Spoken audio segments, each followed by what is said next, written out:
Love, paabot naman ng toyo. Ayan na po, ma'am. Salamat. Saktong-sakto to. Hindi talaga ako kumain sa bahay.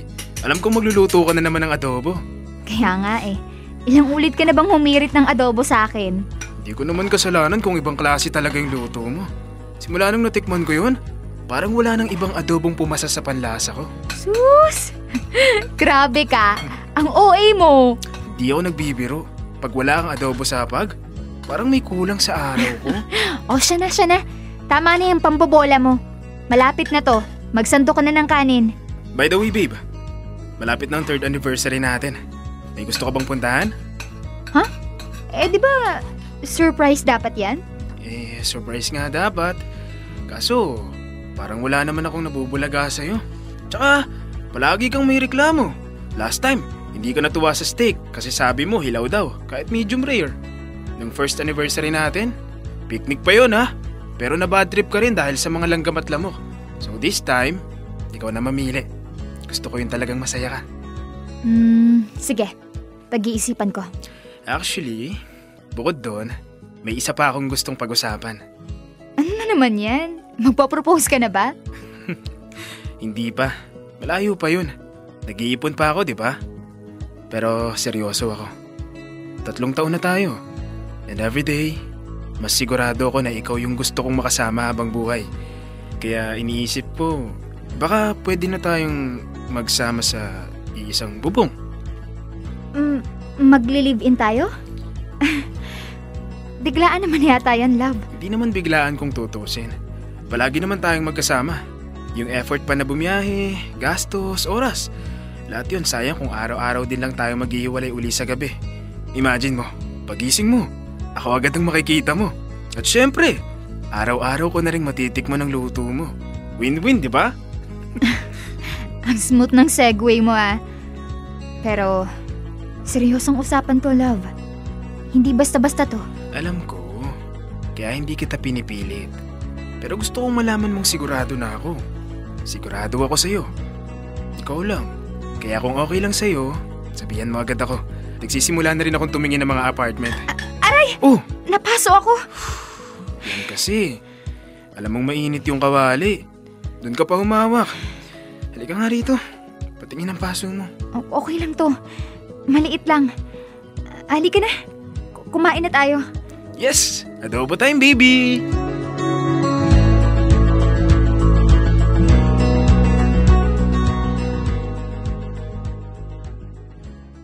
Dear love, ako nga pala si Megan. Si Leon ang boyfriend ko. 3 taon na kaming magkasama. Narinig niyo naman kung gaano siya ka-excited sa plano niyang magsama na kami sa iisang bubong. Pero habang siya ay puno ng sigla at pag-asa, ako naman, napuno ng pag-aalinlangan. May kung anong pumasok sa loob ko. Isang bulong, isang pakiramdam na hindi ko maipaliwanag, na nagsasabing wag ko munang ituloy. Hati ang puso't isipan ko. Oo, mahal ko si Leon. Oo, doon din naman talaga kami papunta.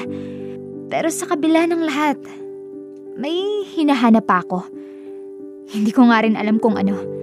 Pero alam kong iyon ang makakapagpatibay sa sagot ko kung siya na nga ba talaga ang gusto kong makasama habang buhay. Kaya hindi ako agad nakasagot. Parang may bumubulong sa akin na palipasin ko muna ang panahon. Hintayin ko ang tamang sandali. At kung paano ang puso ko'y hindi mapalagay, alam kong hindi rin maganda ang pakiramdam na to. Parang babala. Hindi ako mapakali sa offer ni Leon. Ang saya niya. Pero ako, punong-puno ng tanong. Ayoko namang magdesisyon na nakabase lang sa emosyon o pressure. Kaya para hindi ako tuluyang malito at para makaiwas sa isang desisyong maaaring pagsisihan ko balang araw, tumawag ako sa best friend kong si Dina.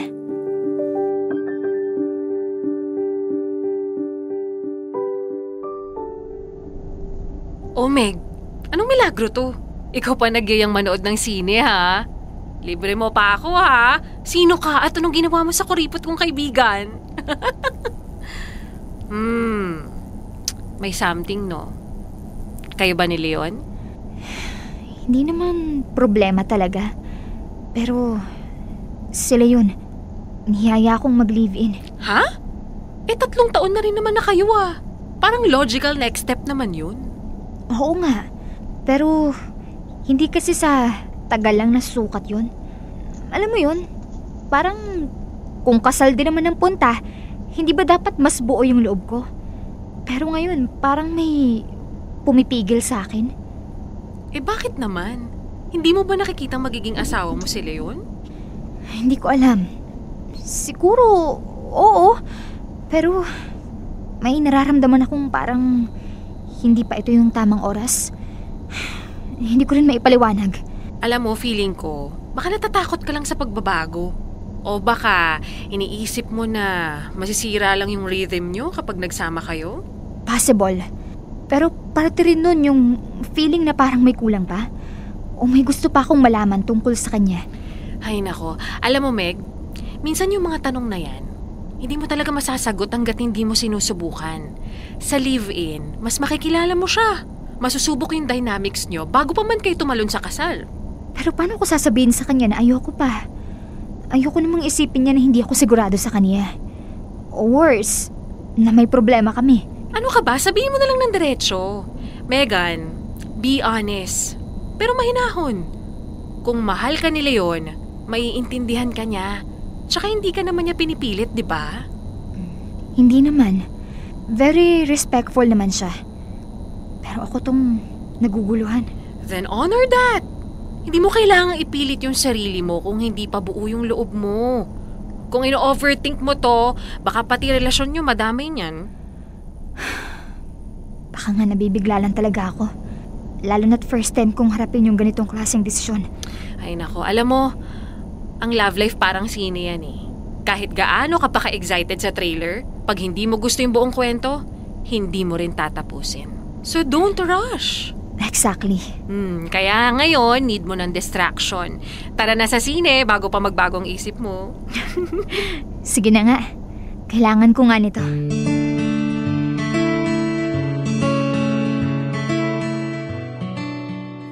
Sinunod kong payo ni Dina. Binigyan ko ng oras ang sarili ko para mag-isip. Para linawin kung ano talagang nararamdaman ko. Sinabi ko kay Leo na handa akong makipag-live-in. Pero sa tamang panahon. Kapag nakita ko na pareho na kaming deserving sa ganung hakbang, wala namang masama, di ba? Ang pakikipag-live-in, hindi yan parang laro o bahay-bahayan lang. Aaminin ko, natatakot ako. Hindi lang sa ideya ng pagsasama, kundi sa posibilidad na baka hindi ko pa siya ganap na kilala. At dahil doon, pati ang tiwala ko sa kanya, unti-unti ko ring pinagdududahan. Tuwing tinatanong ako ni Leon tungkol sa desisyon ko, hindi ko siya masagot. Nililihis ko ang usapan. Hindi pa kasi buo ang loob ko. Gusto ko pa siyang makasama sa mas maraming bagay. Gusto kong makita kung paano kami magkasama sa iba't ibang sitwasyon bago namin i-level up ang relasyon namin. At sa bawat araw na lumilipas, tahimik akong nagdarasal. Humihingi ako ng sign kay Lord kung dapat ko ba siyang sundan o kung may tinatagong landas pa na dapat kong lakarin mag-isa. Dumating ang anniversary namin. At para maiba naman, pumayag akong si Leon ang pumili kung saan kami pupunta. Sinubukan naming mag-bar. Hindi ko comfort zone.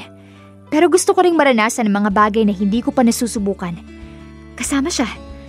Isa rin tong paraan ng exploration. Bilang mag-boyfriend at bilang dalawang taong sinusubok ang kakayahang magtuloy-tuloy. Medyo alangan ako, oo. Pero hinayaan ko na lang. Nandiyan naman sila yun. At sa gabing yun, ipinagkatiwala ko ang sarili ko sa kanya. Kahit kalahati lang muna ng puso kong sigurado.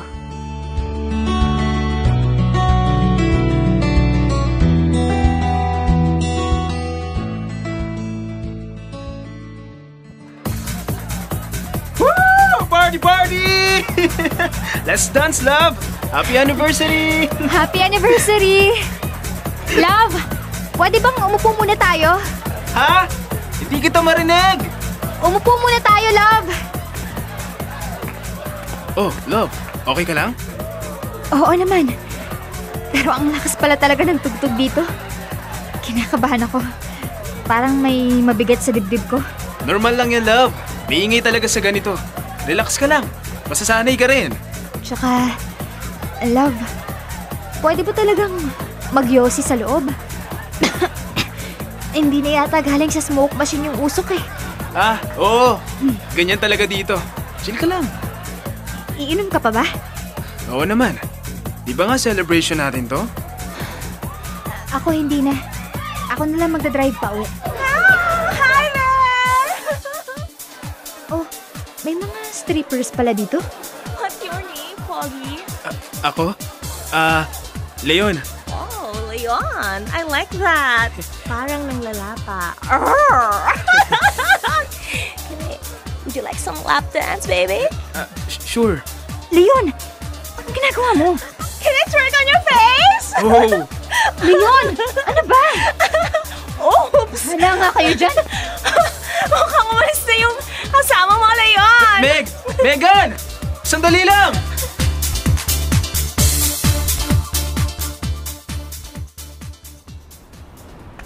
Love! Megan, sandali lang! Ano yun, Leon? Ha? Anong gusto mong sabihin? Sorry. Akala ko nag-e-enjoy tayo. Kasama lang sa trip yun. Celebration naman, di ba? Celebration? Ganon para sa yung anniversary natin? Lap dance? Harap-harapan? Talagang sa harap ko pa talaga. Trabaho lang naman nila yun, love. Wala lang yun. Parte lang ng vibe sa bar. Hindi mo man lang ako pinrotektahan. Hindi mo man lang sinabing, my girlfriend ako. Tumigil ka? Wala!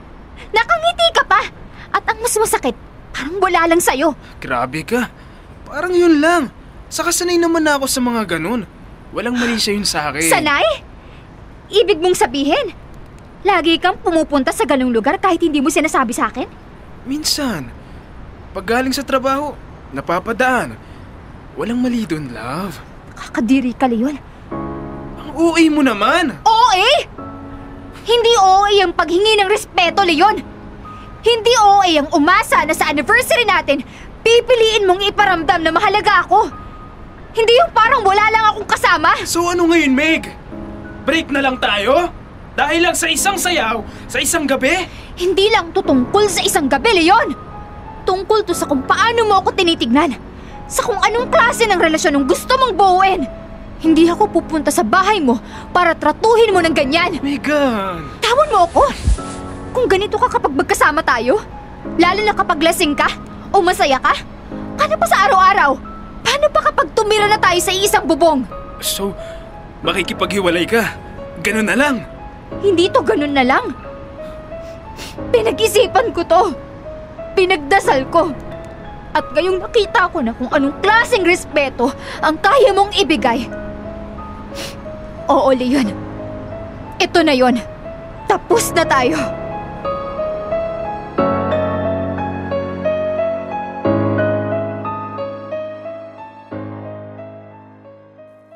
Dear love, para sagutin ang tanong ni Leon, oo, nakipaghiwalay ako.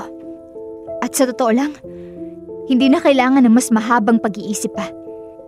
Sa gabing yun, sinampal ako ng katotohanan. Hindi ko na kailangan maghintay ng sign dahil mismong ginawa niya ang sagot sa mga tanong ko. Isang lapit lang ng stripper at hindi man lang siya tumanggi. Walang paggalang, walang pag-aalinlangan. At sa mismong araw ng anniversary namin, doon ko na-realize, hindi ko siya gusto makasama habang buhay. Hindi ko kayang pumasok sa isang tahanan na kasama ang lalaking ni sa maliit na bagay. Hindi na ako pinili. Kung sa harap ko pa lang, ganyan na siya. Paano pa sa mga panahong hindi ko siya nakikita? Good riddance kung maituturing. Masakit, oo. Pero mas masakit ang manatili sa isang relasyon na hindi ako pinapahalagahan. At ngayon, mas buo na ako. Mas malinaw na kung anong klase ng pag-ibig ang karapat-dapat sa akin.